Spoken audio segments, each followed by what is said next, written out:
20 मई साल 1916 south Georgia के islands में स्ट्रॉन्गनेस वेलिंग स्टेशन के कैप्टन आराम से बैठकर अपना खाना खा रहे थे कि तभी उनका एक क्रू मेंबर भागता हुआ चिल्लाता हुआ उनके कमरे में दाखिल हो जाता है। वो कैप्टन से फौरन बाहर आने का कहता है और कहता है कि आपको अपनी आंखों पे यकीन नहीं होगा। कैप्टन बाहर निकलते हैं और देखते हैं कि उनके सामने 3 आदमी खड़े हैं। वो बहुत ही ज्यादा दुबले पतले और उनके चेहरों पे लंबी दाढ़ी उगी हुई थी। ऐसा लग रहा था कि वो सालों से नहाए नहीं हैं। कैप्टन ने उनसे उनका नाम पूछा और बीच में खड़ा हुआ शख्स अपना नाम बताता है और कहता है अर्नेस्ट शेकल्टन। कैप्टन 10 सेकंड तक कुछ नहीं बोलते और उनकी तरफ देखते रहते हैं। उन्होंने ये नाम आखिरी बार आज से 2 साल पहले नवंबर 1914 में सुना था। अर्नेस्ट अपने 28 लोगों के क्रू के साथ इसी जगह पर अपना शिप लेकर आए थे। अर्नेस्ट शेकल्टन ने कहा था कि वो अंटार्कटिका की जमीन को पैदल पार करना चाहते हैं। कुछ महीनों के बाद जब उनके क्रू की कोई खबर नहीं आई तो सभी ने मान लिया था कि उनकी मौत हो चुकी है। लेकिन 2 साल बाद फिर से अर्नेस्ट शेकल्टन कैप्टन के सामने खड़े थे। कैप्टन फौरन उनसे पूछते हैं कि तुम्हारे बाकी के क्रू मेंबर्स के साथ क्या हुआ। तो इस पर अर्नेस्ट शेकल्टन ने ये कहा कि जो कहानी मैं आपको बताने वाला हूँ उस पर आपको यकीन नहीं होगा और शायद आप भी अर्नेस्ट शेकल्टन की इस कहानी पर यकीन नहीं कर पाएंगे कि आखिर कैसे -40 डिग्री सेल्सियस के टेम्परेचर में उन लोगों ने खुद को जिंदा रखा और कैसे कुदरत ने उनसे एक खिलौने की तरह खिलवाड़ किया।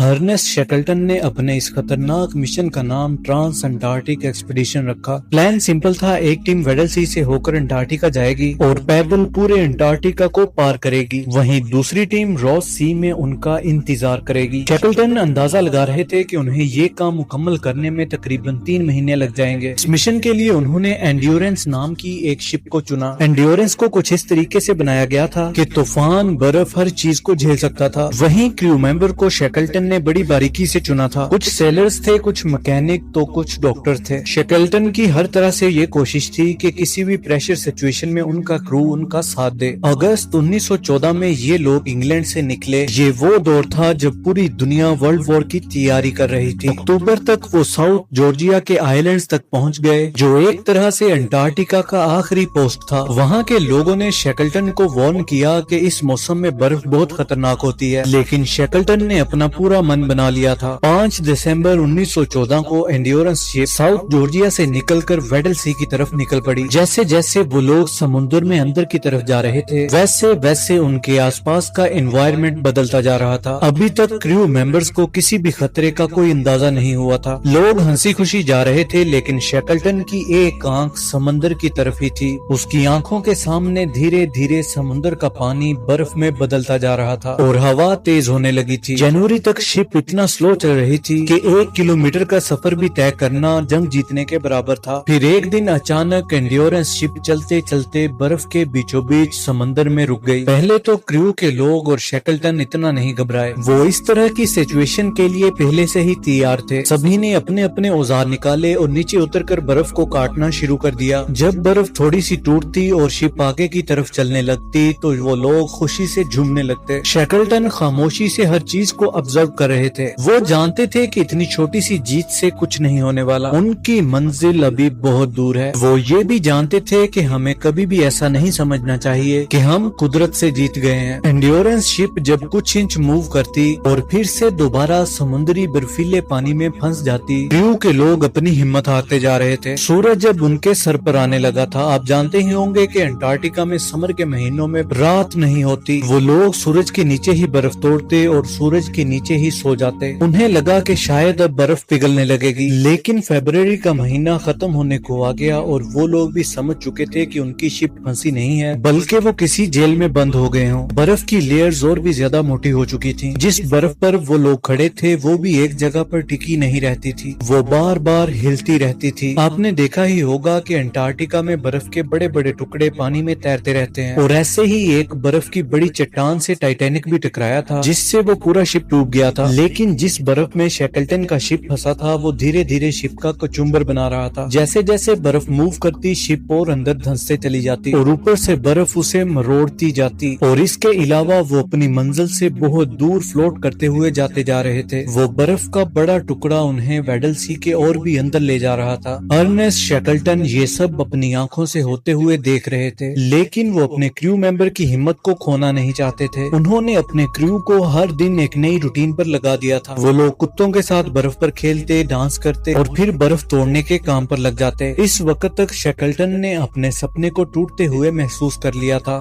وہ سمجھ چکے تھے کہ اب انٹارکٹیکا کو پار کرنا اور بھی زیادہ مشکل ہو چکا ہے۔ ان کا مشن شروع ہونے سے پہلے ہی ختم ہو چکا تھا۔ مارچ آتے آتے ٹیمپریچر اور بھی کم ہونے لگا تھا۔ ہر روز ٹیمپریچر -20 ڈگری سے لے کر -30 ڈگری سیلسیس تک رہتا۔ انڈیورنس مانو برف کی قبر میں جا چکی تھی۔ ان کا کھانا بھی دھیرے دھیرے ختم ہوتا جا رہا تھا۔ اب کریو ممبر ہر روز سیلز اور پینگوئنز کا شکار کرنے جاتے تھے۔ وہ لوگ امید کر رہے تھے کہ شاید اپریل تک برف پگھل جائے گی۔ انہوں نے سلیجز بنوائے، لائف بوٹس کو ٹھیک کروایا اور ساری سپلائیز کو آرگنائز کروایا۔ اب وہ لوگ انٹارکٹیکا سے لڑنے کی تیاری میں جٹ گئے تھے۔ پھر آخرکار اپریل کا مہینہ آیا اور برف کی وہ چٹانیں اور بھی وائلنٹ طریقے سے ہلنے لگیں۔ برف پر کریک پڑنے کی تیز آوازیں سنائی دینے لگیں جیسے کوئی توپ کے گولے چل رہے ہوں۔ بیچ میں ان کی انڈورنس شپ پھنسی ہوئی تھی۔ 14 اپریل کو ایک بڑی لہر نے انڈورنس شپ کے تختے کو توڑ کر رکھ دیا۔ اسٹیل بولٹس گولی کی طرح باہر آنے لگے اور شپ میں پانی بھر گیا۔ شیکلٹن نے فوراً آواز دی کہ شپ کو فوراً خالی کر دیا جائے۔ مئی آتے آتے سورج پوری طرح سے غائب ہو چکا تھا۔ کریو ممبرز نے برف کے اوپر ہی اپنے ٹینٹس لگا لیے اور اسے دا اوشین کیمپ کا نام دیا۔ ان کی لائف بوٹس وہیں پاس میں رکھی ہوئی تھی۔ وہاں ٹھنڈ اتنی زیادہ تھی کہ سبھی کریو ممبرز کو آپس میں ایک ساتھ چپک کر سونا پڑتا۔ شپ پر ان کے ساتھ ایک فوٹوگرافر بھی تھا جس نے پھنسی ہوئی شپ کے فوٹوز لیے، جو کہ آپ ابھی اسکرین پر دیکھ پا رہے ہو۔ دیکھتے ہی دیکھتے اکتوبر آ گیا اور اب تک وہ ایکسپلورر نہیں بلکہ سروائیول بن چکے تھے۔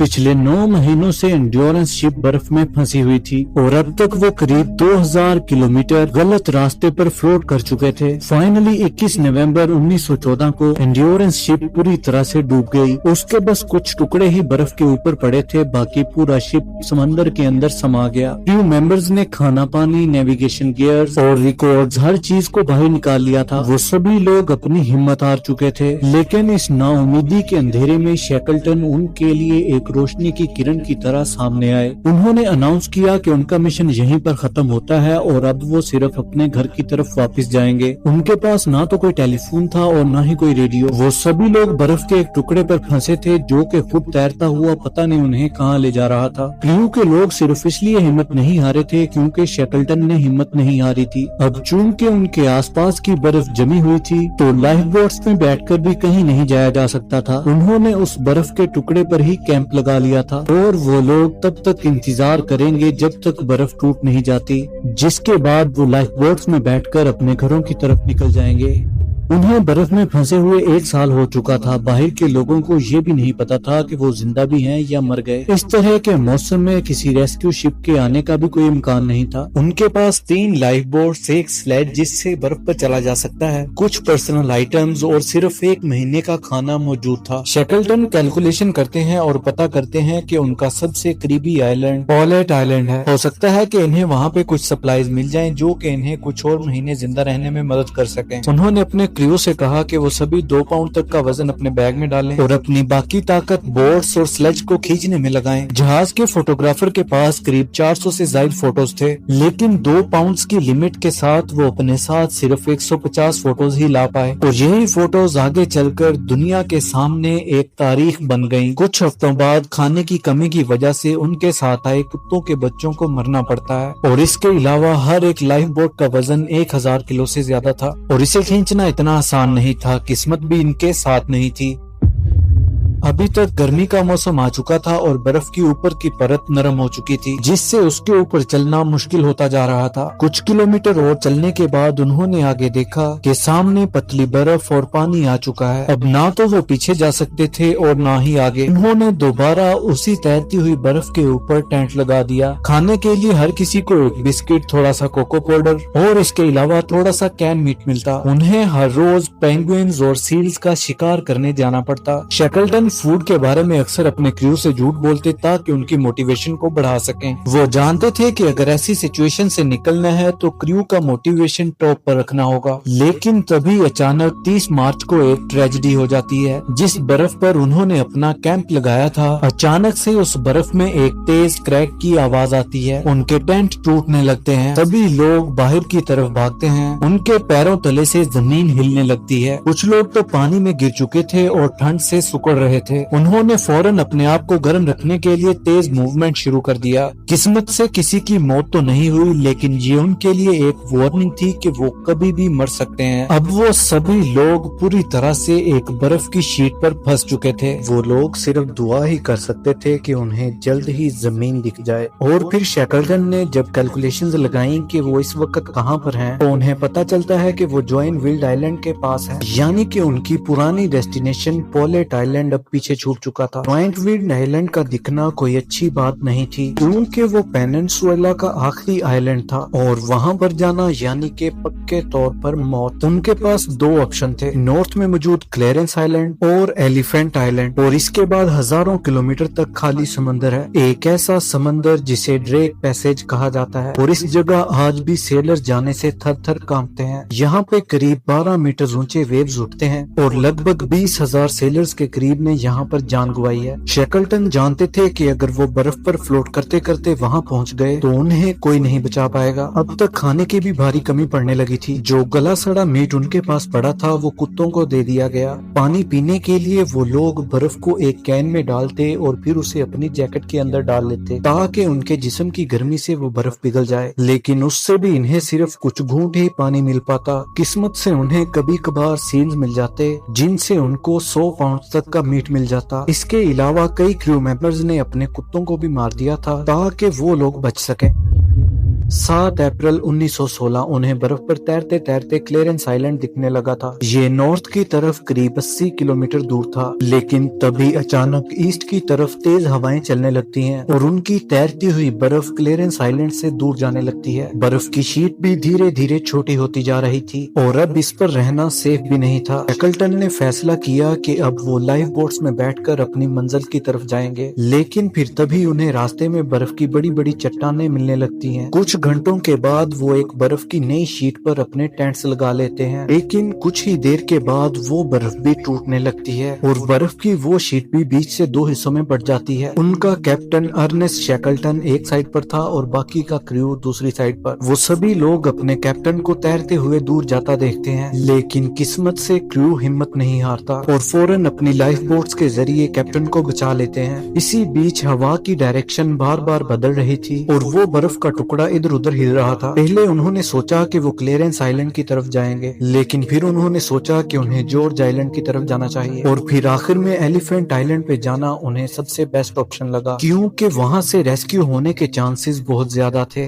चूंकि उनका आइसबर्ग नॉर्थ की तरफ बह रहा था, इस वजह से टेम्परेचर भी बढ़ने लगा था। टेम्परेचर -20 डिग्री सेल्सियस से अब -8 डिग्री सेल्सियस तक हो गया था और अब उन्हें ज्यादा खुला समुद्र दिखाई दे रहा था। एलिफेंट आइलैंड उनकी लोकेशन से करीब 160 किलोमीटर दूर था और अगले कुछ दिनों में बर्फ का वो टुकड़ा जहाँ पे उन्होंने अपना आखिरी कैंप लगाया था, वो अब एलिफेंट आइलैंड से सिर्फ 50 किलोमीटर दूर पहुँच चुका था। शैकलटन ने ऑर्डर दिया कि सभी लाइफ बोट्स को पानी के अंदर उतारा जाए। 15 अप्रैल साल 1916 लगभग 1.5 साल बाद उन सभी लोगों ने एक ठोस जमीन पर कदम रखे। वो सभी लोग हिफाजत से एलिफेंट आइलैंड पे पहुंच चुके थे, लेकिन उनकी परेशानियां अभी खत्म नहीं हुई थी। इस आइलैंड पर उन्हें कोई परिंदा भी नजर नहीं आया। वो आइलैंड पूरी तरह से खाली था। एलिफेंट आइलैंड से आगे ड्रैक पैसेज था, जहाँ से किसी भी शिप के आने के चांसेस ना के बराबर थे। शैकलटन के सामने एक नई मुसीबत थी। यहाँ पे वो किसी भी बर्फ की शीट के भरोसे पर नहीं थे। अब उन्हें जो भी करना था वो खुद ही करना था। अगर शैकलटन और उनकी टीम को जिंदा रहना है तो उनको यहाँ से करीब 1300 किलोमीटर दूर साउथ जॉर्जिया आइलैंड तक पहुँचना है, लेकिन छोटी लाइफ बोट्स में 28 लोगों का बैठकर 1300 किलोमीटर का सफर तय करना नामुमकिन था।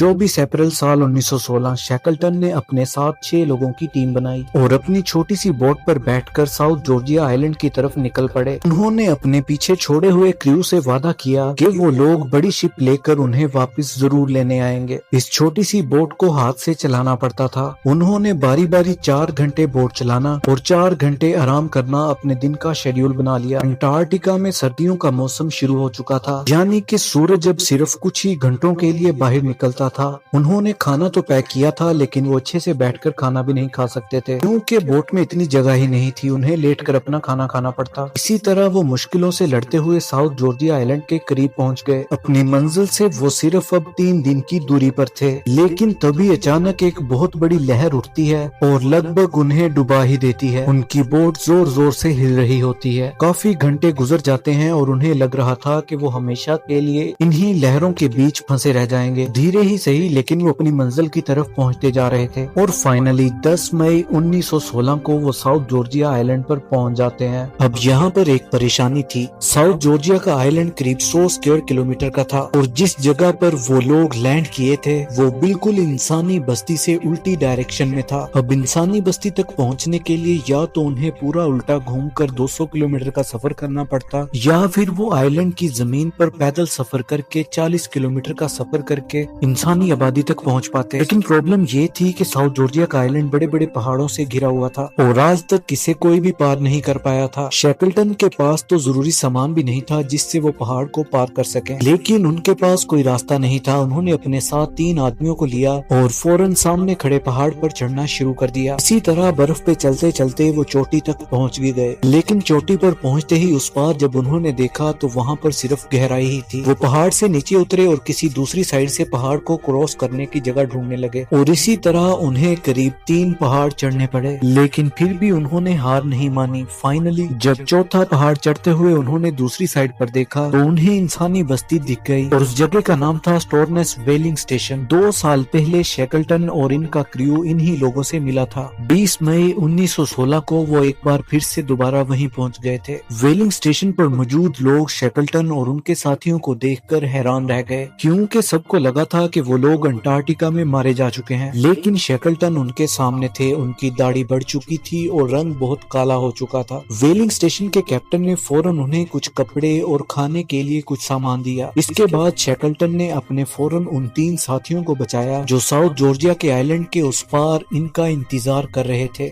उसके बाद उन्होंने पूरी दुनिया से दरख्वास्त की कि सभी लोग उनकी मदद करें ताकि एलिफेंट आइलैंड पर फंसे हुए उनके 22 लोगों को बचाया जा सके। गवर्नमेंट की तरफ से एक बड़ी बोट दी गई जिससे बर्फ को काट कर चलाया जा सकता था। शैकलटन खुद उस जहाज को चला रहे थे, लेकिन बदकिस्मती से 3 बार उनका जहाज बर्फ में ऐसा फंसा कि उन्हें वापस लौट जाना पड़ा। लेकिन शैकलटन ने फिर भी हार नहीं मानी और वापस एलिफेंट आइलैंड की तरफ निकल पड़े। 30 अगस्त 1916 को फाइनली शैकलटन एलिफेंट आइलैंड पहुंच ही जाते हैं और अपनी आंखों के सामने का नजारा देखकर दंग रह जाते हैं। उनके क्रू मेंबर्स ने अपनी बोट को पलटकर अपने लिए कैंप बना लिए थे। शैकलटन की गैर मौजूदगी में उन्होंने एक फ्रैंक वाइल्ड नामी आदमी को कैप्टन बना दिया था। वो लोग पेंगुइन्स और सील्स को मारकर अपने खाने का बंदोबस्त करते। फ्रैंक वाइल्ड हर सुबह उठकर अपने क्रू को उम्मीद की रोशनी देता था और कहता कि शैकलटन आ जाने वाले हैं, तैयार हो जाओ। आखिरकार शैकलटन वहां पहुंचा और वो लोग घर जा सकते थे। तो ये थी शैकलटन के जज्बे और जिंदा रहने के जुनून की कहानी। उम्मीद करता हूँ कि आपको आज की वीडियो इंटरेस्टिंग लगी होगी। इसी के साथ मुझे दीजिए इजाजत। Good bye.